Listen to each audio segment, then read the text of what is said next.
Bab ke-6, Tantangan dan Solusi Pendidikan. 1. Mas Nadiem, inilah pesan Ki Hajar Dewantara tentang pendidikan. Banyak priai atau kaum bangsawan yang senang dan menerima model pendidikan seperti ini dan mengirimkan anak-anak mereka ke sekolah yang hanya mengembangkan intelektual dan fisik dan semata-mata hanya memberikan surat ijazah yang hanya memungkinkan mereka menjadi buruh. Ki Haji Dewantara. Materi pendidikan dan kebudayaan Nadiem Anwar Makarim memiliki 5 kebijakan untuk mengembangkan pendidikan di Indonesia, yaitu 1. Prioritaskan pendidikan, karakter, dan pengalaman Pancasila. 2. Potong semua regulasi yang menghambat terobosan dan peningkatan investasi. 3. Kebijakan pemerintah harus kondusif untuk menggerakkan sektor swasta agar meningkatkan investasi di sektor pendidikan. 4. Semua kegiatan pemerintah berorientasi pada penciptaan lapangan kerja dengan mengutamakan pendekatan pendidikan dan pelatihan vokasi yang baru dan inovatif. 5. Memperkuat teknologi sebagai alat pemetaan baik daerah terpencil maupun kota besar untuk mendapatkan kesempatan dan dukungan yang sama untuk pembelajaran. Kita tunggu pelaksanaan kebijakan pendidikan tersebut. Kita berharap ada penyederhanaan birokrasi pendidikan, berikan kepercayaan dan kedaulatan kepada guru. Guru jangan terlalu banyak dibebani urusan administrasi sehingga tidak memberikan kesempatan untuk berkreasi dan berinovasi. Sambil menunggu gebrakan positif, Menteri Nadiem, ada baiknya kita mengingat pesan-pesan tokoh pendidikan Ki Hajar Dewantara, khususnya tentang model pendidikan ideal dan perlunya bersikap kritis terhadap model pendidikan Barat yang menjauhkan bangsa Indonesia dari sikap merdeka dan mandiri. Hanya bisa jadi buruh. Pendidikan model kolonial menurut Ki Hajar Dewantara tidak membangun manusia dan bangsa Indonesia menjadi bangsa yang mandiri dan merdeka lahir batin, tapi hanya mengarahkan menjadi buruh dan bangsa yang bergantung kepada Barat. Pendidikan dalam semangat kolonial telah mencegah terciptanya masyarakat sosial mandiri dan merdeka lahir batin, hanya menghasilkan suatu kehidupan yang tergantung kepada bangsa-bangsa Barat. Tulis Ki Hajar Dewantara. Sistem pendidikan Eropa menurut Ki Hajar sangat mengabaikan kecerdasan budi pekerti hingga menimbulkan penyakit intelektualisme, yakni mendewa-dewakan angan-angan. Semangat mendewa-dewakan angan-angan itu menimbulkan kemurkaan diri dan kemurkaan benda. Kemurkaan diri dan kemurkaan benda atau individualisme dan materialisme itulah yang menyebabkan hancurnya ketenteraman dan kedamaian di dalam hidupnya masyarakat, tulisnya. Dalam tulisan lain, Ki Hajar Dewantara menyatakan pendidikan yang selama ini diterima orang Indonesia dari Barat jauh dari kebal terhadap pengaruh-pengaruh politik kolonial. Singkatnya, ialah pendidikan yang ada hanya untuk kepentingan pemerintah kolonial, dan ini sifatnya tetap semenjak zaman VOC, meskipun di bawah politik etika. Hanya saja anehnya, kata Ki Hajar, banyak priai atau kaum bangsawan yang senang dan menerima model pendidikan seperti ini dan mengirimkan anak-anak mereka ke sekolah yang hanya mengembangkan intelektual dan fisik dan semata-mata hanya memberikan surat ijazah yang hanya memungkinkan mereka menjadi buruh. Sistem pesantren. Program pertama Menteri Nadiem adalah penanaman karakter. Ini bukan program baru. Presiden Jokowi pun sudah mengeluarkan Perpres nomor 87 tahun 2017 tentang penguatan karakter. Sejak era Menteri Muhammad Nuh, pendidikan karakter telah menjadi program utama pendidikan. Yang jelas, konsep pendidikan Ki Hajar Dewantara sendiri berbasis kepada penanaman nilai. Ki Hajar mencita-citakan sistem pendidikan pondok pesantren sebagai bentuk ideal pendidikan nasional pada November 1928. Di majalah Wasita Jilid 1 nomor 2 terbit artikel Ki Hajar berjudul Sistem Pondok dan Asrama Itulah Sistem Nasional. Menurut Ki Hajar, hakikat pesantren adalah terjadinya proses interaksi intensif antara kiai dan santri, sehingga terjadi proses pengajaran dan pendidikan. Mulai zaman dahulu hingga sekarang, rakyat kita mempunyai rumah pengajaran yang juga menjadi rumah pendidikan, yaitu kalau sekarang pondok pesantren, kalau zaman Kabudan dinamakan pawiyatan atau asrama. Adapun sifat pesantren atau pondok dan asrama yaitu rumah kiai guru Ki Hajar yang dipakai buat pondokan santri-santri atau cantrik-cantrik dan buat rumah pengajaran juga di situ karena guru dan murid tiap-tiap hari siang malam berkumpul jadi satu, maka pengajaran dengan sendiri selalu berhubungan dengan pendidikan. Dalam berbagai tulisannya, Ki Hajar Dewantara memang menekankan intisari pendidikan sebagai proses penanaman adab dan kesusilaan. Mendidik berarti menuntun tumbuhnya budi pekerti dalam hidup anak-anak kita supaya mereka kelak menjadi manusia berpribadi yang beradab dan bersusila. Sedangkan pengajaran adab menurut Ki Hajar bermaksud memberi macam-macam pengajaran agar seutuhnya jiwa anak terdidik bersama-sama dengan pendidikan jasmaninya. Karena itu, hakikat pendidikan adalah menuntun segala kekuatan kodrat yang ada pada anak-anak itu, agar mereka sebagai manusia dan sebagai anggota masyarakat dapatlah mencapai keselamatan dan kebahagiaan yang setinggi-tingginya. Jadi, intisari pendidikan adalah penanaman adab untuk membentuk manusia yang berpribadi dan beradab, dan pondok pesantren merupakan sistem ideal yang dapat mewujudkan tujuan pendidikan tersebut. Itulah pesan Ki Haji Dewantara yang hari lahirnya 2 Mei diperingati sebagai Hari Pendidikan Nasional. Jadi, seriuskah mau ikut Ki Haji Dewantara? NB data dari buku Ki Haji Dewantara, Pemikiran, Konsepsi Keteladanan dan Sikap Merdeka. 1. Pendidikan, Majelis Luhur Persatuan Taman Siswa Yogyakarta, Universitas Sarjanawiyata, Taman Siswa 2013. 2. Nasihat Snok Horgronje untuk mengalahkan Indonesia. Dalam bukunya Politik Islam Hindia Belanda, Jakarta, LPES 1985, dari Agip Suminto mengupas panjang lebar pemikiran dan nasihat-nasihat Snok Horgronje karena kepada pemerintah kolonial Belanda. Salah satu strateginya adalah melakukan pembaratan, westernisasi kaum elit pribumi melalui dunia pendidikan sehingga mereka jauh dari Islam. Menurut Snok Horgronje, lapisan pribumi yang berkebudayaan lebih tinggi relatif jauh dari pengaruh Islam, sedangkan pengaruh Barat yang mereka miliki akan mempermudah mempertemukannya dengan pemerintah Eropa. Snok optimis, rakyat banyak akan mengikuti jejak pemimpin tradisional mereka. Islam Indonesia menurut Snok akan mengalami kekalahan akhir melalui asosiasi pemeluk agama ini ke dalam kebudayaan Belanda dalam perlombaan bersaing melawan Islam. Bisa dipastikan bahwa asosiasi kebudayaan yang ditopang oleh pendidikan Barat akan keluar sebagai pemenangnya, apabila juga didukung oleh kristenisasi dan pemanfaat adat. Halaman 43. Buku Agip Suminto ini adalah disertasinya di Universitas Leiden, Belanda. Jadi, untuk menaklukkan Islam di Indonesia, ia menasihatkan terhadap daerah yang Islamnya kuat, semacam Aceh. Misalnya, Snok Horgronje tidak merestui dilancarkan kristenisasi untuk menghadapi Islam. Ia cenderung memilih jalan halus, yaitu dengan menyalurkan semangat mereka ke arah yang menjauhi agama Islam melalui asosiasi kebudayaan. Halaman 24. Dalam bukunya Hukum Islam di Indonesia, Jakarta, Yersi 1999. Profesor Rivial Ka'bah menulis bahwa Snok Horgronje juga mendukung upaya kristenisasi terhadap kaum pribumi. Sebuah suratnya yang tertanggal Leiden 28 Januari 1889, beberapa bulan sebelum Snok sendiri datang ke Indonesia. Isinya menunjukkan bahwa Snok menyetujui pemikiran Holle, tokoh partai politik Kristen, bahwa Islam adalah bahaya yang sangat besar bagi pemerintah kolonial. Dia menyetujui satu usul Holle, yaitu usaha kristenisasi daerah yang masih animis, walaupun hal ini harus dilakukan secara tidak langsung dengan sokongan nyata dari pemerintah. Karel Steenbrink, Beberapa Aspek Tentang Islam di Indonesia, abad ke-19, PT Bulan Bintang, Jakarta 1984, halaman 241 sampai 242. Snok Horgronje, lahir 1857, adalah advisor pada kantor Inlands Zaken pada periode 1899 sampai 1906. Kantor inilah yang bertugas memberikan nasihat kepada pemerintah kolonial dalam urusan kaum pribumi. Melalui bukunya Snok Horgronje and Islam, diindonesiakan oleh Giri Mukti Pusaka dengan judul Snok Horgronje dan Islam, tahun 1989. PSJ Van Koninvrot memaparkan sosok dan kiprah Snok Horgronje dalam upaya membantu penjajah Belanda untuk menaklukkan Islam mengikuti jejak orientalis Yahudi Ignaz Goldziher yang menjadi murid para Syekh Al-Azhar Kairo. Snok sampai merasa perlu untuk menyatakan diri sebagai seorang Muslim 1885 dan mengganti namanya menjadi Abdul Ghaffar. Dengan cara seperti itu, dia bisa diterima menjadi murid para ulama Mekah.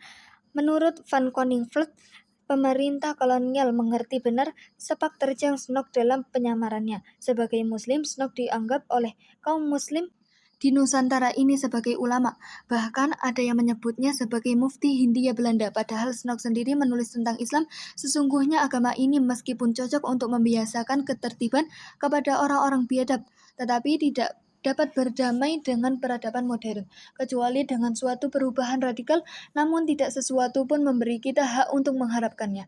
Pada tahun 1938, saat umurnya 30 tahun, Muhammad Natsir pernah menulis sebuah artikel berjudul Suara Azan dan Lonceng Gereja. Artikel ini mengomentari hasil konferensi Zending Kristen di Amsterdam pada 25-26 Oktober 1938 yang juga menyinggung pentingnya peran pendidikan Barat dalam menjauhkan kaum muslim dari agamanya.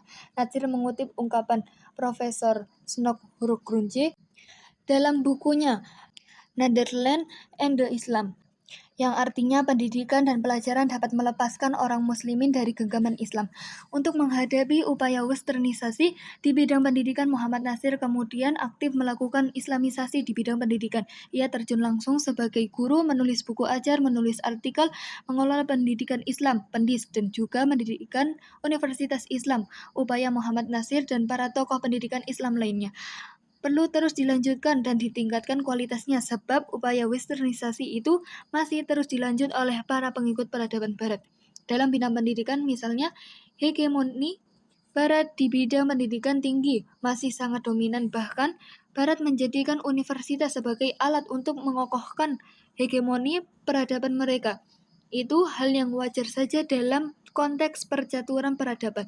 Meskipun kondisi peradaban Barat sedang mengalami penurunan, tetapi Barat masih menjadi peradaban yang sangat berpengaruh. Dalam pidato profesorialnya di University Teknologi Malaysia, yang bertajuk Islamization of Contemporary Knowledge and the Role of the University in the Context of the Westernization and Decolorization 2013, Profesor Dr.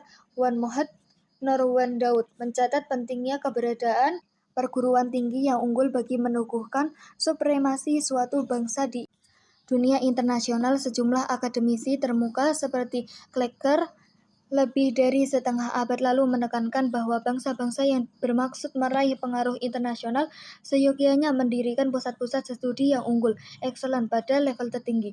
Tulis Profesor Wan Muhammad Nor mengutip artikel Klecker, The Frantic Race to Remain Contemporary di Dallas, dalam Journal of the American Academy of Art and Science, volume 98, nomor 4, Val. 1964. Secara prinsip, tujuan utama Snok Hurgrunje untuk melakukan pembaratan pada umat Islam adalah menjauhkan umat Islam dari agamanya. Karena itu, jika lembaga pendidikan kita melahirkan orang-orang yang enggan menjadi muslim yang baik, kita perlu waspada. Jangan-jangan itu sudah masuk perangkap Snok Hurgrunje. Wallahu a'lam bishawab. Ketiga, hati-hati dengan pendidikan yang melemahkan jiwa perjuangan. Pada tanggal 25-26 Maret 2022, saya melakukan safari dakwah di Kota Pekanbaru, Riau. Alhamdulillah ada 5 acara yang harus saya hadiri. Tak lama setelah keluar dari Bandara Sultan Syarif Kasim II, saya diminta mengisi acara pembekalan untuk para mubalik Idarah Kemakmuran Masjid Indonesia, IKMI, Pekanbaru. Temanya Mujahid Dakwah.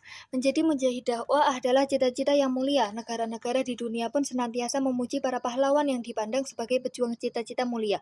Karena itu ada Taman Makam Pahlawan, tidak ada Taman Makam Pecundang atau Taman Makam Pengecut.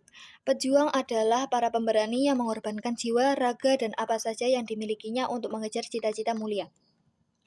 Para mubalik atau para dai sejatinya adalah para pejuang penegak kebenaran. Umat Islam akan menjadi umat mulia jika mereka menjadi umat pejuang, yakni umat yang menegakkan amar ma'ruf nahi mungkar. Sebaliknya, mereka akan menjadi umat yang hina dan tidak diperhitungkan keberadaannya. Ketika mereka kehilangan jiwa perjuangan dan terjebak dalam penyakit cinta dunia, banyak sekali hadis Nabi yang mengingatkan bahaya lemah dan hilangnya jiwa perjuangan. Karena itulah dalam sejarah pendidikan Islam, para ulama senantiasa menekankan pentingnya pendidikan yang melahirkan para pejuang. Ki Haji Soleh Iskandar, pendiri Badan Kerjasama Pondok Pesantren Indonesia, BKSPPI, sangat terkenal dengan pernyataannya bahwa pondok pesantren adalah lembaga pendidikan dan sekaligus lembaga perjuangan atau lembaga iqamatuddin. Alhamdulillah semasa tinggal di Bogor 1984 sampai 1993 berpuluh kali saya sempat berjumpa dan berdiskusi dengan Ki Haji Soleh Iskandar. Beliau adalah ulama teladan dalam upaya memajukan pondok pesantren. Kini nama Ki Haji Soleh Iskandar diabadikan menjadi salah satu nama jalan raya di Kota Bogor.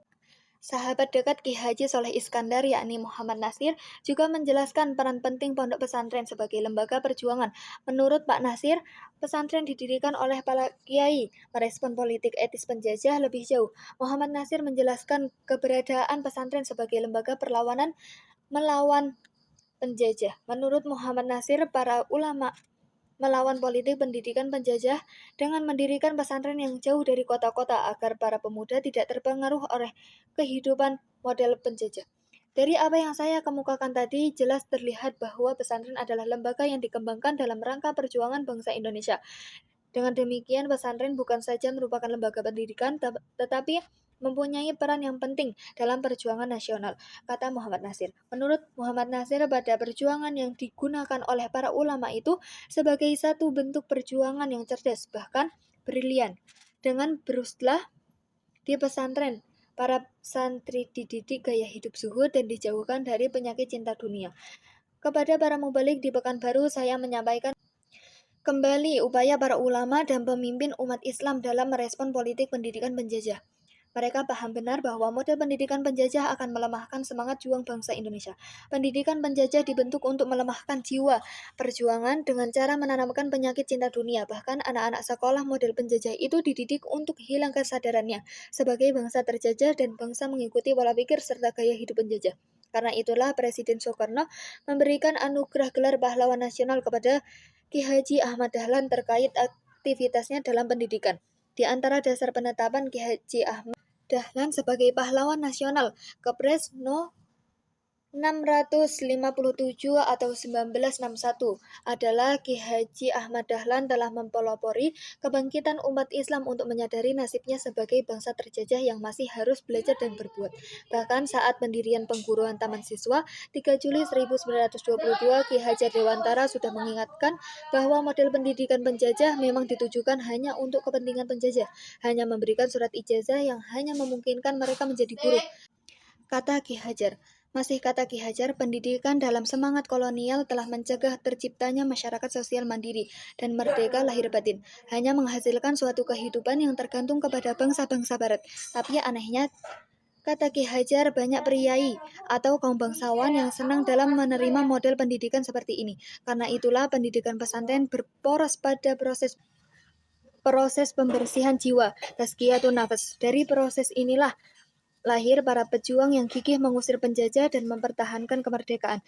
Sebutlah misalnya Syekh Yusuf Al-Maqasari 1627 sampai 1629 Masehi, yang bukan hanya mengajar dan menulis tetapi juga memimpin perang di wilayah Jawa Barat. Syekh Abd Al-Somad Al-Falimbani 1704 sampai 1789, seorang ulama dari Palembang, menulis kitab tentang keutamaan jihad fisabilillah, Nasihah al-Muslim wa Tazkirah al-Mu'minin fi Fadail al-Jihad fi sabilillah wa Karamah al-Mujahidin fi sabilillah. Jadi pesantren dan lembaga pendidikan lainnya seperti dikatakan Pak Nasir melawan pendidikan penjajah dengan cara pendidikan juga, yakni pendidikan yang melahirkan para pejuang. Para santri dididik agar hatinya tidak bergantung pada dunia, sebab penyakit cinta dunia, hubun dunia adalah pangkal segala kerusakan. Rasulullah SAW pun mengingatkan kaum muslimin bahwa jika mereka terjangkit penyakit cinta dunia, maka mereka akan lemah, menjadi buih, dan menjadi ajang keroyokan musuh-musuhnya. Ulama asar Riau, Raja Ali Haji, meletakkan landasan sikap terhadap dunia dan akhirat. Dalam pasal 1 Gurindam 12, barang siapa mengenal dunia, tahulah ia barang yang terperdaya. Barang siapa mengenal akhirat, tahulah ia dunia itu mudarat. Karena itu, kepada para mubalik di Pekanbaru, saya mengajak mereka untuk serius menyadari bahaya pendidikan yang melemahkan jiwa perjuangan para siswa dan mahasiswa. Inilah yang ditanamkan oleh para penjajah sejak awal abad ke-20. Tujuannya untuk melemahkan jiwa perjuangan mereka. Karena itulah para mubalik perlu memberikan penyadaran kepada masyarakat luas akan dampak buruk dari pendidikan yang melemahkan jiwa perjuangan. Pada saat yang sama, juga mengajak kepada para orang tua dan para guru untuk menguatkan lembaga-lembaga pendidikan yang menanamkan semangat cinta ilmu dan jiwa perjuangan. Semoga Allah Subhanahu wa Ta'ala menolong kita semua. 4. Santrinya berapa? Biasanya pertanyaan yang lazim terdengar tentang kondisi sebuah pesantren adalah berapa jumlah santrinya? Itu lazim di zaman ini. Citra atau gengsi sebuah pesantren atau lembaga pendidikan lainnya dengan mudah dibangun dengan gambaran berapa jumlah santri atau murid, jumlah yang dikaitkan dengan kepercayaan masyarakat. Jumlah banyak dianggap banyak masyarakat percaya. Tapi pada saat yang sama semakin banyak murid, makin berat pula mendidik. Dalam dunia bisnis, prestasi perusahaan bisa diukur dari omset penjualan. Tapi dunia pendidikan punya rumus sendiri dalam menentukan prestasi. Jumlah murid atau santri bukan hal utama. Kualitas lulusan lebih diutamakan. Syukur-syukur banyak jumlah dan berkualitas pula. Tujuan pendidikan nasional pun jelas, membentuk manusia beriman, bertakwa, dan berakhlak mulia dalam rangka mencerdaskan kehidupan bangsa. UUD 1945 pasal 31. Pondok pesantren adalah lembaga yang paling strategis untuk mewujudkan rumusan UUD 1945 tentang tujuan pendidikan itu. Sebab sejak awal di lingkungan Ashabus Suffah di Masjid Nabawi, pesantren memang dirancang untuk menanamkan iman, takwa, akhlak mulia.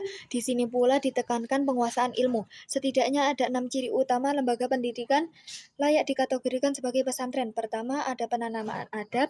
Kedua, ada pendalaman ulumuddin. Ketiga, ada penanaman jiwa dakwah. Keempat, ada pemahaman tantangan pemikiran kontemporer. Kelima, ada penyiapan kemandirian. Keenam, ada keteladanan kiai. Menanamkan adab bukan pekerjaan mudah, perlu ketekunan, keteladanan, keikhlasan, dan kesungguhan. Pesantren dan lembaga-lembaga pendidikan lainnya bukan pabrik roti. Dengan proses tertentu dan waktu tertentu akan keluar produksi roti dalam jumlah dan kualitas tertentu. Santri bukan pelanggan atau customer yang bisa mendiktikan kemauannya kepada pesantren. Penanaman adab itulah inti pendidikan. Menurut Profesor Syed Muhammad Naqib Al-Atas, adab bersumber dari hikmah, bukan dari universitas atau dari ilmu pengetahuan. Hikmah adalah kebijakan ilahi yang diberikan Allah kepada orang-orang yang dikehendakinya, seperti para nabi, Luqman Al-Hakim, dan sebagainya. Semakin banyak santri sejatinya, semakin berat proses penanaman itu berlangsung. Perlu kerja keras dalam proses penanaman nilai-nilai kebaikan atau adab tersebut. Para guru harus berusaha meraih hikmah agar dapat menanamkan adab kepada para santri atau murid-muridnya. Kabarnya Profesor Syed Naqib Al-Atas pernah ditanya mengapa mahasiswa ISTEK jumlahnya sangat sedikit padahal bangunan kampusnya begitu mewah, megah, dan indah. Profesor Al-Atas menjawab, saya ingin melahirkan anak singa, bukan anak babi. Saya sangat terpesona saat memasuki kampus ISTEK lama di Bukit Damansara, Kuala Lumpur tahun 2002. Ketika memulai kuliah di tahun 2003, saya memulai kuliah dengan jumlah mahasiswa maksimal sekitar 10 orang saja. Bahkan ada kelas yang mahasiswanya 1-5 orang dalam mata kuliah Islam and the West, konflik or dialog. Jumlah mahasiswanya hanya 1 orang, dan itu saya sendiri. Dosennya seorang ilmuwan dan diplomat senior asal Sudan, Profesor Dr. Mutadir Abdurrahim. Di kelas bahasa Arab tingkat advance, hanya 4 mahasiswa yang harus mengambilnya. Di angkatan saya, dalam kelas mata kuliah bahasa Latin, selama 3 semester, mahasiswanya hanya 2 orang. Saya dengan Dr. Nirwan Syafrin, dosennya Profesor Dr. Paul Letin dari Belanda. Dalam perspektif bisnis, tentu model pendidikan seperti di ISTEK itu merupakan proyek rugi. Bahkan ada yang menyatakan itu proyek buang-buang uang, apalagi kampus itu dibiayai oleh pemerintah Malaysia. Sebagai wakil direktur ISTEK, Profesor Wan Muhammad Norwan Daud berargumen bahwa itulah bantuan penting yang diberikan oleh pemerintah Malaysia untuk kemajuan dunia Islam. Menurut Profesor Wan Muhammad Daud, Profesor Naqib Al-Atas tidak membeda-bedakan asal negara mahasiswa. Siapa saja yang dianggap layak dan sungguh-sungguh untuk mencari ilmu secara beradab akan diberikan kesempatan. Bahkan yang belum bisa berbahasa Inggris dengan baik diberikan kesempatan untuk kursus bahasa Inggris di lembaga lain dengan biaya dari ISTEK. Tentu saja saya sangat bersyukur pernah belajar di ISTEK 2003 sampai 2009 meskipun Profesor Naqib Al-Atas sudah tidak berada di ISTEK lagi ketika itu. Saya masih sempat mengikuti beberapa kuliah beliau di berbagai forum, bahkan pernah diajak oleh Profesor Wan Muhammad untuk berkunjung ke rumah beliau dan juga makan bersama beliau di Kasis UTM. Pada suatu saat di tahun 2014, ketika duduk di bangku madrasah diniyah 1971 sampai 1977, saya juga menjalani pendidikan dengan beberapa murid saja. Bahkan di kelas 4 sampai 6 saya laki-laki sendiri. Gurunya Haji Bisri, seorang pendidik yang sangat gigih seharian kerjanya. Hanya mengajar, istrinya yang bekerja mencari nafkah dengan berjualan di sebuah toko bahan-bahan pokok. Di pesantren Al-Rasyid Kendal, Bojonegoro 1981 sampai 1984. Saya belajar sejumlah kitab seperti kitab Fathul Muin hanya bersama 4 santri dari sekitar 80 santri. Kami mendatangi rumah Kiai Hanbali yang jaraknya sekitar 3 km dari pesantren. Bukan kiai yang datang kepada kami dalam model pendidikan seperti ini, bukan hanya ilmu yang didapat, tetapi lebih penting adalah keteladanan kiai dalam adab atau akhlak mulia. Jadi, logika pendidikan memang berbeda dengan logika bisnis. Idealnya, pendidikan dibiayai oleh negara atau wakaf atau infak masyarakat. Itulah yang terjadi dengan Universitas Al-Azhar Kairo, Mesir. Wakaf yang dimiliki Al-Azhar mampu memberikan pendidikan gratis kepada para mahasiswa. Lalu, apakah salah jika murid atau santri membayar pendidikannya? Tentu saja tidak salah. Itu juga suatu amal soleh yang sangat besar pahalanya. Bahkan para murid atau wali murid yang haus untuk meraih ilmu yang bermanfaat akan memberikan dukungan semaksimal mungkin dalam berbagai bentuk, termasuk dukungan infak pendidikan, sebab pahala itu akan menguntungkan dirinya di akhirat. Dalam kondisi lembaga pendidikan Islam harus berjuang menghidupi dirinya sendiri, maka perlu diterapkan sistem pembiayaan yang adil. Semua pihak perlu menerapkan filosofi jihad fisabilillah dalam pendidikan, sehingga Allah berhak menolong kita semua. Wallahu a'lam bishawab. 5. Bisnis pendidikan pasti rugi. Demi waktu, sungguh manusia itu berada dalam kerugian, kecuali orang-orang yang beriman, beramal soleh, dan saling memberi nasihat dengan kebenaran dan kesabaran. Quran Surat Al-Asr. Dalam berbagai diskusi dengan para praktisi pendidikan, saya menyampaikan gagasan bahwa pendidikan adalah sebuah aktivitas perjuangan, jihad bil ilmi. Pendidikan tidak bisa dibisniskan, sebab pasti akan merugi. Berapapun besar harta yang didapatkan dari aktivitas pendidikan itu, begini kalkulasinya. Seorang guru mengajar keimanan dan cara membaca surat Al-Fatihah dengan benar, dengan itu si murid bisa sholat dengan benar dan bisa masuk surga. Jika tidak tahu ilmu sholat, maka sholatnya tidak sah dan si murid akan berdosa dan harus terlempar ke neraka. Maka kita pikirkan berapa harga yang pantas dibayarkan untuk membeli surga, berapa bayaran yang pantas diberikan kepada sang guru tersebut. Karena itulah berapapun bayaran untuk sang guru pasti tidak bisa untuk membeli surga. Dengan logika ini, maka bisnis pendidikan pasti rugi. Karena itu, jika guru mengajar dengan niat untuk mencari dunia, maka pasti ia akan mendapatkan bayaran kurang dari yang sepatutnya ia terima.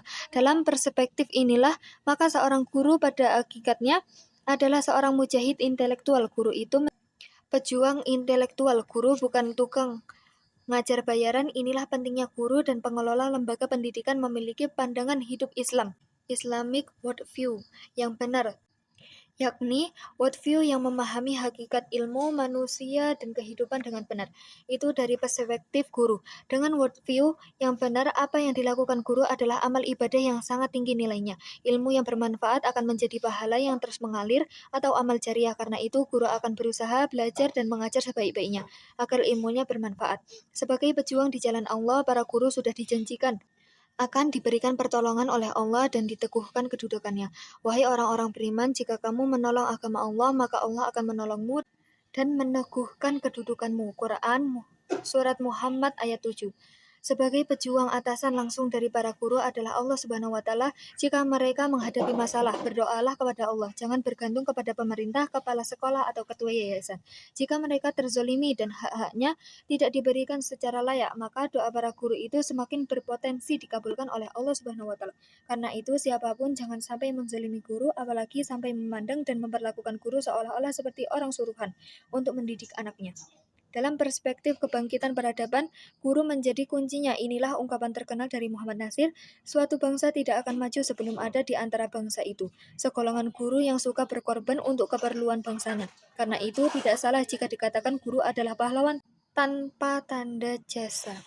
bahwa guru adalah pelita dalam kegelapan. Jadi menjadi guru bukanlah pekerjaan biasa, ia harus selalu ikhlas, cinta dan semangat untuk mendidik. Ia pun berusaha terus meningkatkan keilmuan dan pengalamannya dalam pendidikan. Guru tidak boleh lelah untuk mendoakan para muridnya agar meraih ilmu yang bermanfaat dan menjadi anak-anak yang soleh. Itu dari perspektif guru. Lain lagi dengan tanggung jawab pemerintah dan masyarakat. Sebagai pejuang intelektual, maka guru harus diberikan perhatian besar bagi secara kualitas keilmuan, akhlak maupun penghasilan. Pejuang intelektual patut mendapat penghargaan yang tinggi. Tidak boleh mereka dibiarkan hidup menderita atau ditelantarkan. Guru itu selamanya guru. Tidak perlu ada istilah guru tidak tetap atau guru honorer. Meskipun guru itu statusnya bukan pegawai negeri, tetapi itu tetap guru. Guru itu tetap guru.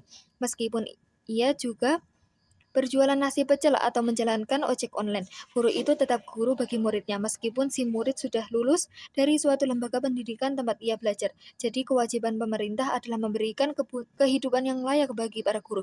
Jika tidak mampu, pemerintah sepatutnya bekerja sama dengan masyarakat untuk menghimpun donasi bagi kesejahteraan para guru. Tapi pemerintah juga berkewajiban mendidik para guru agar mereka menjadi guru teladan yang bervisi akhirat. Pendidikan pada hakikatnya adalah proses pembinaan manusia menjadi manusia seutuhnya, menjadi manusia yang baik, insan adabi atau insan berakhlak mulia. Syekh Az-Zarnuji dalam kitab Ta'limul Muta'allim menyebutkan bahwa 3 pihak menjadi penentu suksesnya pendidikan, yaitu guru, murid, dan orang tua atau wali murid. 3 pihak itu harus memiliki visi dan pandangan yang sama tentang pendidikan, bahwa tugas utama pendidikan adalah pada orang tua. Guru bertugas membantu dan melengkapi tugas orang tua. Dalam hal ini, hubungan antara orang tua dengan guru adalah hubungan ta'awun atau saling tolong-menolong, bukan proses transaksi bisnis yang menempatkan orang tua sebagai pelanggan atau customer. Dalam perspektif ini, maka sangat merugi jika orang tua yang berkemampuan dalam ekonomi tidak memberikan dukungan besar dalam proses pendidikan anak-anaknya secara finansial.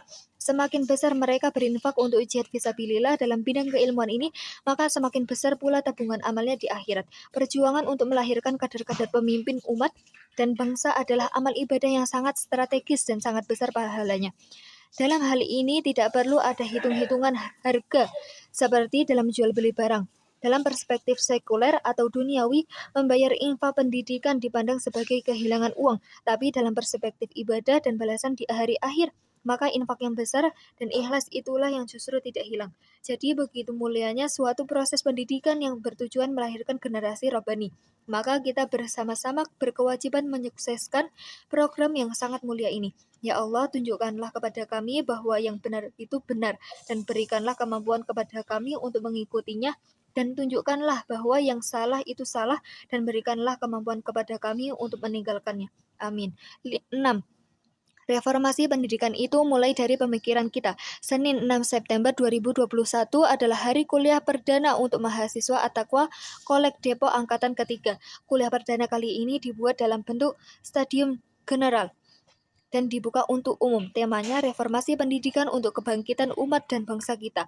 Seperti biasa, saya menyampaikan sejarah dan konsep ideal pendidikan Islam serta tantangan yang dihadapi di era disrupsi. Dalam sisi diskusi, seorang tokoh pendidikan bertanya, dari mana reformasi pendidikan itu kita mulai? Saya menjawab, dari pikiran kita dahulu. Kita harus mereformasi pemikiran kita tentang pendidikan, khususnya reformasi pemikiran kita tentang konsep universitas. Inilah yang ditekankan oleh Profesor Syed Muhammad Naqib Al-Atas, bahwa perubahan itu harus dilakukan dari universitas, sebab universitas itulah yang melahirkan para guru dan para pemimpin masyarakat. Jika universitas dimaknai keliru, maka akan lahir para guru dan pemimpin yang keliru pula. Yang dalam istilah Profesor Naqib Al-Atas akan lahir para pemimpin palsu.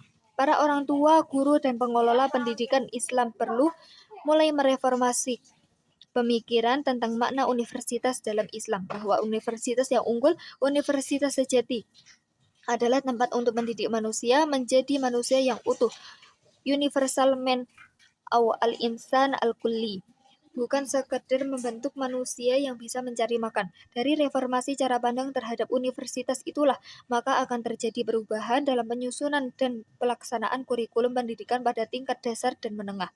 Selama ini, sebagian besar kurikulum di pendidikan tingkat dasar dan menengah diarahkan agar para siswa itu bisa diterima di perguruan tinggi favorit. Pendidikan pada tingkat dasar dan menengah didominasi dengan latihan menjawab soal-soal ujian yang memungkinkannya untuk bisa diterima di perguruan tinggi favorit itu. Padahal biasanya di perguruan tinggi-tinggi yang disebut favorit atau terbaik itu, penanaman iman, takwa, dan akhlak mulia tidak diutamakan. Bahkan menurut Ki Haji Dewantara, pendidikan yang selama ini diterima orang Indonesia dari Barat jauh dari kebal terhadap pengaruh-pengaruh politik kolonial. Singkatnya, ialah pendidikan yang ada hanya untuk kepentingan pemerintah kolonial, dan ini sifatnya tetap semenjak zaman VOC, meskipun di bawah politik etika.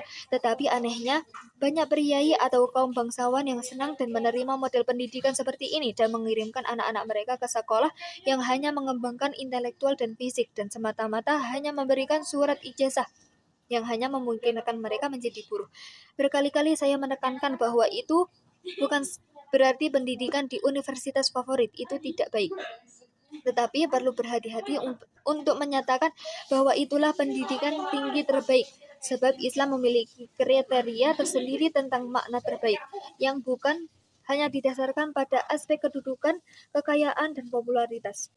Dalam pandangan Al-Quran, manusia yang terbaik adalah yang bertakwa. Kata Nabi Muhammad SAW, manusia terbaik adalah yang paling bermanfaat bagi sesama. Tujuan pendidikan yang utama bukanlah untuk membentuk supaya anak-anak nanti jadi pejabat dan jadi kaya raya. Itu hanya sarana untuk ibadah, agar dirinya bermanfaat bagi keluarga, masyarakat, bangsa, dan negaranya. Karena itu, yang perlu dipahami adalah bahwa anak-anak yang akan memasuki perguruan tinggi harus benar-benar disiapkan akidahnya, ibadahnya, akhlaknya, pemikirannya, kemampuan komunikasinya, dan sebagainya. Harusnya tes masuk perguruan tinggi yang terpenting adalah tes akhlak. Dalam UU nomor 20 tahun 2003 tentang Sistem Pendidikan Nasional, pendidikan didefinisikan sebagai usaha sadar dan terencana untuk mewujudkan suasana belajar dan proses pembelajaran agar peserta didik secara aktif mengembangkan potensi dirinya untuk memiliki kekuatan spiritual keagamaan, pengendalian diri, kepribadian, kecerdasan, akhlak mulia, serta keterampilan yang diperlukan dirinya, masyarakat, bangsa, dan negara. Merujuk kepada UU Pendidikan Nasional tersebut, sebenarnya tujuan pendidikan nasional sangatlah jelas, yakni bukan hanya mengembangkan potensi kecerdasan intelektual semata, juga bukan sekadar menguatkan karakter. Bagi seorang berkarakter saja, tidaklah cukup beda antara muslim dengan non-muslim, meskipun sama-sama berkarakter adalah pada konsep adab atau akhlak mulia. Ki Haji Muhammad Hasyim Asy'ari dalam kitabnya Adabul Alim wal Muta'alim menuliskan satu kesimpulan penting kaitannya dengan masalah adab ini. Sebagian ulama lain menjelaskan konsekuensi dari pernyataan tauhid yang telah diikrarkan seseorang adalah mengharuskannya beriman kepada Allah, yakni dengan membenarkan dan meyakini Allah tanpa sedikit pun keraguan, karena apabila ia tidak memiliki keimanan itu, tauhidnya dianggap tidak sah. Demikian pula keimanan. Jika keimanan tidak dibarengi dengan pengamalan syariat, hukum-hukum Islam dengan baik, maka sesungguhnya ia belum memiliki keimanan dan tauhid yang benar. Begitupun dengan pengalaman syariat, apabila ia mengamalkan tanpa dilandasi adab, maka pada hakikatnya ia belum mengamalkan syariat dan belum dianggap beriman serta bertauhid kepada Allah. Ki Haji Muhammad Hasyim Asy'ari, Etika Pendidikan Islam, terjemahan Yogyakarta Titian Wacana 2007. Karena itulah di At-Taqwa College, para mahasiswa mengkaji secara mendalam pemikiran Ki Haji Hasyim Asy'ari, Buya Hamka, Muhammad Nasir, dan juga pemikiran Wali Songo, serta para ulama Nusantara lainnya, seperti Syekh Abdul Somad Al-Falimbani, Syekh Nawawi Al-Bantani, Syekh Nuruddin Al-Raniri, dan sebagainya. Dalam kuliah perdana malam ini, saya juga mengingatkan bahwa kita memiliki pengalaman pendidikan yang unggul, sehingga melahirkan generasi unggul 1945 insya Allah. Jika model pendidikan itu kita terapkan sejak sekarang, ke depan akan melahirkan generasi unggul 2045. Ini di era disrupsi, peluang untuk melaksanakan konsep pendidikan ideal itu begitu terbuka. Langkah awalnya adalah mereformasi pemikiran kita tentang pendidikan itu sendiri. Wallahu a'lam bishawab. 7. Perlunya reformasi pendidikan nasional yang mendasar. Hiruk-pikuk pemberitaan media massa tentang pandemi dan pendidikan kita masih didominasi soal pembelajaran tatap muka (PTM) di sekolah.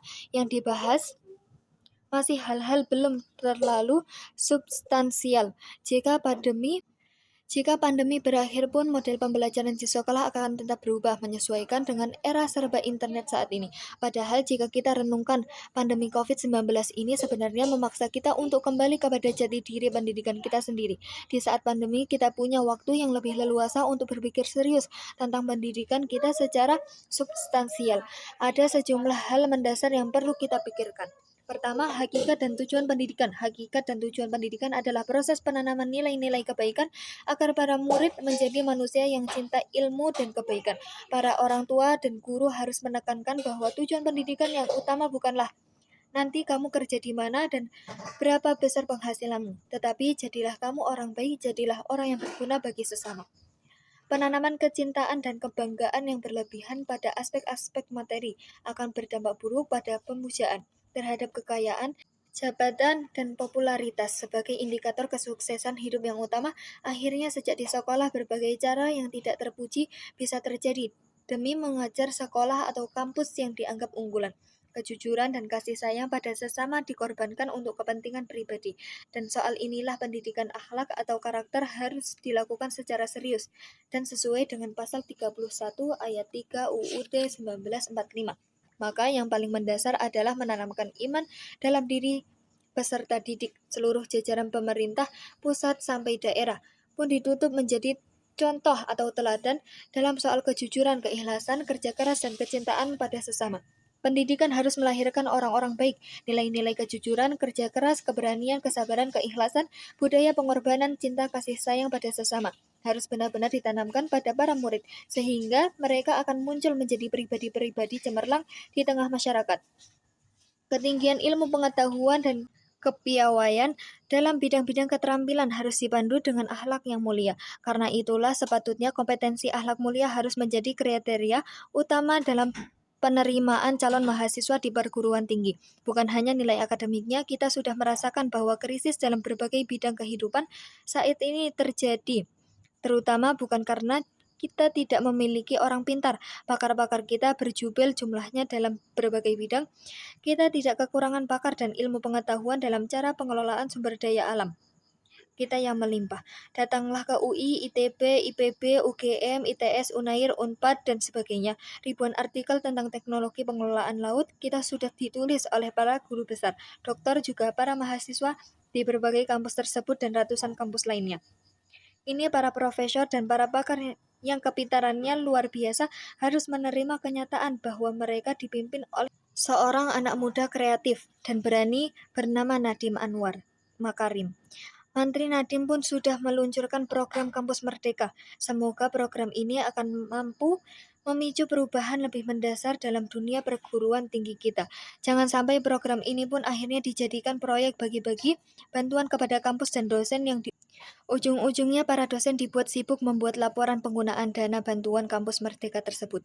Kedua, pemerintah dan para insan pendidikan jangan terjebak pada penyempitan makna pendidikan disamakan dengan sekolah. Sekolah pun hanya dimaknai sebagai tempat pelatihan untuk menyiapkan para calon karyawan agar bisa meraih pekerjaan bergengsi. Hubungan orang tua dan sekolah diatur layaknya sebagai institusi bisnis. Justru menghadapi era serba internet saat ini, peran terbesar pendidikan harus digeser ke institusi keluarga. Yang perlu dilakukan pemerintah adalah memperkuat institusi keluarga sebagai lembaga pendidikan yang berkualitas, pendidikan para calon orang tua yang berkualitas, guru yang baik. Perlu dilakukan, ini bisa dimulai pada tingkat SMA. Cara lainnya adalah melakukan pemberdayaan para orang tua agar bisa menjadi guru yang baik bagi anak-anaknya. Ini adalah proyek strategis untuk memajukan bangsa. Tugas orang tua yang utama bukanlah mengajar rumus-rumus matematika kepada anak-anaknya, tetapi para orang tua harus menjadi teladan dan pembimbing dalam penanaman nilai-nilai akhlak mulia kepada anak-anaknya. Inilah yang ditekankan oleh tokoh pendidikan Ki Haji Dewantara. Ketiga, perlu dilakukan strategi yang tepat untuk menumbuhkan budaya ilmu di sekolah dan kampus kita. Tujuan dan sekolah yang utama adalah untuk mencari ilmu agar mereka menjadi orang baik dan bermanfaat. Karena itu, sejak tingkat SD atau SMP, baiknya para murid itu diajarkan buku-buku tentang ilmu dan kisah-kisah perjuangan para ulama atau ilmuwan. Di pesantren At-Taqwa Depok, misalnya anak-anak murid tingkat SD dan SMP sudah diajarkan kitab-kitab huruf Arab Melayu tentang ilmu. Sebuah kitab Adabul Insan dan Risalah Dua Ilmu karya Habib Usman. Gunrindam 12 karya Raja Ali Haji, Adabul Alim wal Muta'alim karya Ki Haji Hashim Asy'ari, dan lain-lain. Tujuannya tidak lain agar anak-anak itu mulai mencintai ilmu dan cinta ilmuwan, bahwa menjadi ilmuwan atau ulama adalah cita-cita yang mulia, meskipun belum tentu hidupnya bergelimang harta. Dengan ilmu manusia meraih bahagia, budaya ilmu adalah asas kebangkitan suatu bangsa atau suatu peradaban. Inilah yang ditanamkan oleh Al-Quran. Sejak ayat-ayat pertama diturunkan, Rasulullah SAW kemudian memberikan teladan bagaimana mendidik para murid beliau, yang terbukti memiliki budaya ilmu yang tinggi dan akhlak yang sangat mulia. Keempat, pemerintah perlu membentuk guru-guru model dan lembaga pendidikan guru terbaik yang sesuai dengan era disrupsi. Para guru ini harus memiliki visi keakhiratan, juga visi perjuangan sebagai guru, bahwa mereka adalah para pejuang atau mujahid intelektual yang menjadi contoh dalam bidang keilmuan dan pendidikan. Jangan terlalu terjebak dengan formalisme dan materialisme. Biasanya guru-guru sejati pendidik masyarakat itu tidak terlalu mementingkan aspek formalitas dan mengajar materi.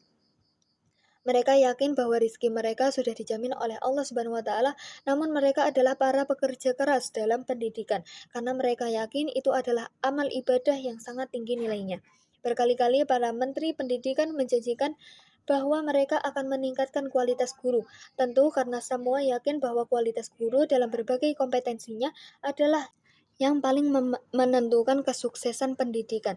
Lihatlah dan contohlah bagaimana peran dan keteladanan guru-guru bangsa seperti Bung Karno, Bung Hatta, Haji Agus Salim, Ki Haji Hashim Asy'ari, Ki Haji Ahmad Dahlan, Ahmad Hasan, Syekh Sorkati, Muhammad Nasir, Panglima Sudirman, dan sebagainya.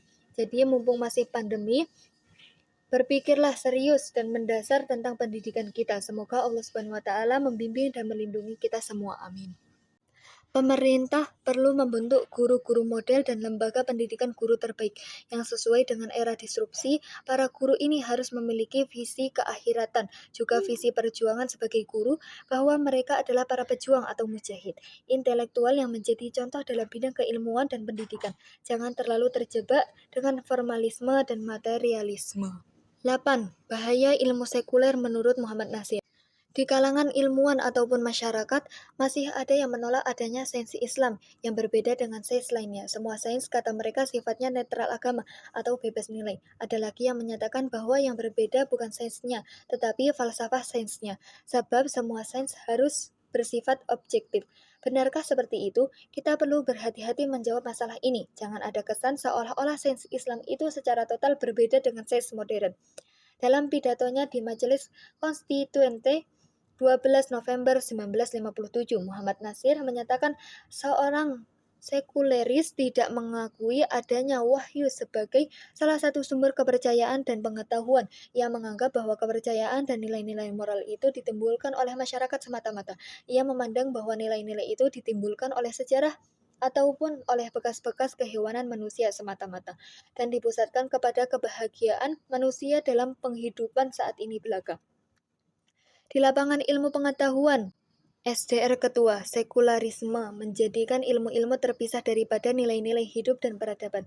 Timbullah pandangan bahwa ilmu ekonomi harus dipisahkan dari etika, ilmu sejarah harus dipisahkan dari etika, ilmu sosial harus dipisahkan dari norma-norma moral, kultur, dan kepercayaan. Demikian juga ilmu jiwa, filsafat, hukum, dan sebagainya. Sekedar untuk kepentingan objektivitas, sikap memisahkan etika dari ilmu pengetahuan ada gunanya, tetapi ada batas-batas di mana kita tidak dapat memisahkan ilmu pengetahuan dari etika. Jadi menurut Muhammad Nasir memang ada ilmu yang sekuler, yakni ilmu yang menolak wahyu sebagai salah satu sumber pengetahuan, kata Muhammad Nasir. Seorang sekuleris tidak mengakui adanya wahyu sebagai salah satu sumber kepercayaan dan pengetahuan. Itulah penjelasan Muhammad Nasir tentang ilmu sekuler. Contoh mudahnya demikian. Misalnya ilmu tentang virus dan bakteri yang diajarkan di kampus-kampus ketika kuliah di Fakultas Kedokteran Hewan IPB. Saya pernah belajar ilmu virus, virologi, selama 1 semester. Begitu juga ilmu bakteri, bakteriologi. Dalam mempelajari ilmu virus yang diajarkan adalah fakta tentang virus berdasarkan pengamatan inderawi, ilmu empiris. Segala sesuatu fakta tentang virus termasuk dampaknya terhadap sel-sel hewan atau manusia ditelaah dan dijelaskan secara sistematis. Bahkan di ruang praktikum pun kami melakukan penelitian tentang organ-organ hewan tertentu yang terkena serangan virus atau bakteri, aspek patologi klinis. Nah, itulah contoh cara ilmu sekuler. Ilmu sekuler itu terbatas pada aspek empiris dan rasional. Dalam penelitian ditemukan bahwa bakteri dan virus itu bisa berkembang biak. Itu fakta. Islam tidak menolak fakta semacam ini karena itulah Islam mengakui 3 sumber ilmu, panca indera, akal, dan wahyu. Nah, sumber ilmu yang dari wahyu itulah yang tidak diajarkan dalam konstruksi ilmu sekuler. Sebab itu dianggap sebagai aspek metafisika yang tidak bersifat empiris rasional. Lucunya tidak sedikit sejumlah materi ajar yang tidak bersifat empiris, tetapi dimasukkan juga sebagai bagian dari pengajaran sains. Misalnya teori tentang asal-usul manusia atau alam semesta yang faktanya itu hanya bersifat praduga. Padahal dalam konsepsi sains Islam, pemahaman terhadap virus atau bakteri harus juga dikaitkan dengan aspek ketuhanan, sebab virus atau bakteri itu adalah makhluk Allah.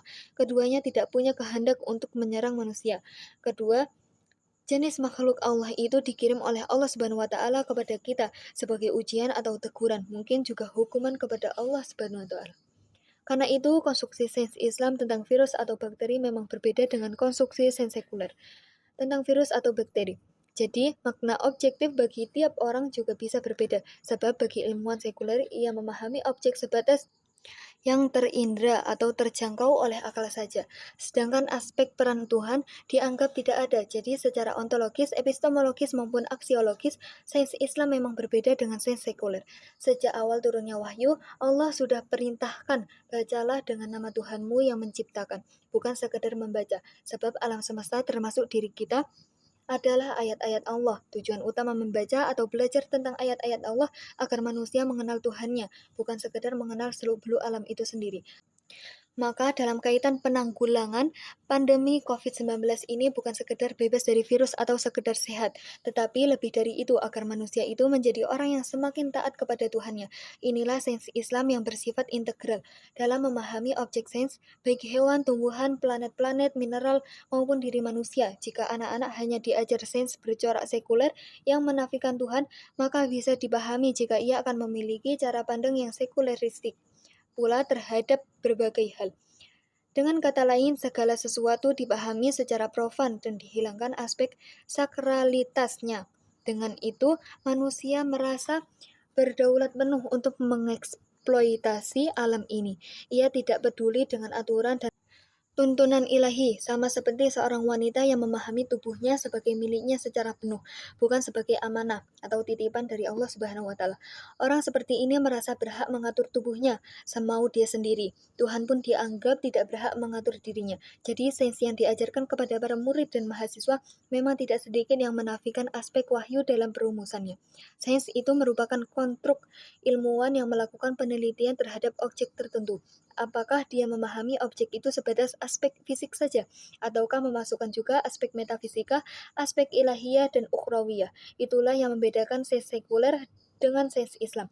Sains sekuler yang menolak wahyu sebagai sumber ilmu tentu berpotensi merusak kehidupan manusia dan atau lingkungannya. Harusnya kaum muslim serius mengembangkan sains Islam ini untuk kemaslahatan atau rahmat bagi kehidupan manusia dan alam sekitarnya.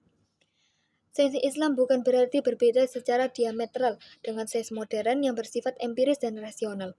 Sains Islam justru mengintegrasikan aspek wahyu dengan sains modern yang tidak bertentangan dengan nilai-nilai dan syariat Islam. Muhammad Nasir pun mengingatkan, jika dibandingkan dengan sekularisme yang sebaik-baiknya pun, maka adalah agama masih lebih dalam dan lebih dapat diterima oleh akal. Jadi sebagaimana dinyatakan Muhammad Nasir, pengembangan sains yang tidak sekuler, kita sebut saja sains Islam merupakan kebutuhan umat manusia saat ini. Tugas kita semua sebagai kaum muslimin untuk membuktikannya. Wallahu a'lam bishawab. Depok, 29 Agustus 2021.